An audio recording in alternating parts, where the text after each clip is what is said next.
कुछ औरतों ने अपनी इच्छा से कुएं में कूदकर जान दी थी, ऐसा पुलिस के रिकॉर्डों में दर्ज है। और कुछ औरतें चिता में जलकर मरी थीं, ऐसा धर्म की किताबों में लिखा है। मैं एक दिन पुलिस और पुरोहित दोनों को एक ही साथ औरतों की अदालत में तलब कर दूंगा और बीच की सारी अदालतों को मंसूख कर दूंगा। मैं उन दावों को भी मंसूख कर दूंगा जिन्हें श्रीमानों ने औरतों और बच्चों के खिलाफ पेश किया है। मैं उन डिग्रियों को निरस्त कर दूंगा जिन्हें लेकर फौजें और तुलबा चलते हैं। मैं उन वसीयतों को खारिज कर दूंगा जिन्हें दुर्बल ने भुजबल के नाम की होंगी।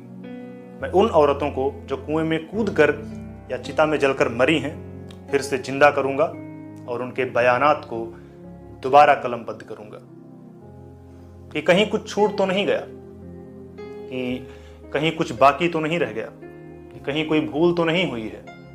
क्योंकि मैं उन औरतों के बारे में जानता हूं जो अपने एक बित्ते के आंगन में अपनी 7 बित्ते की देह को ताजिंदगी समोए रही और कभी भूल कर बाहर की तरफ झांका भी नहीं। और जब वो बाहर निकली तो औरत नहीं, उसकी लाश निकली, जो खुले में पसर गई है मां मेदिनी की तरह। एक औरत की लाश धरती माता की तरह होती है दोस्तों, जो खुले में फैल जाती है थानों से लेकर अदालतों तक।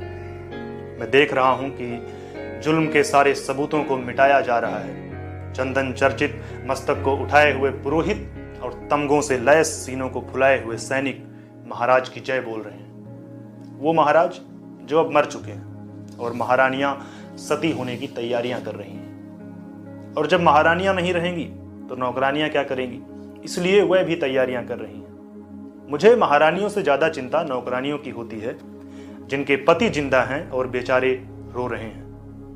कितना खराब है एक औरत को अपने रोते हुए पति को छोड़कर मरना, जबकि मर्दों को रोती हुई औरतों को मारना भी खराब नहीं लगता।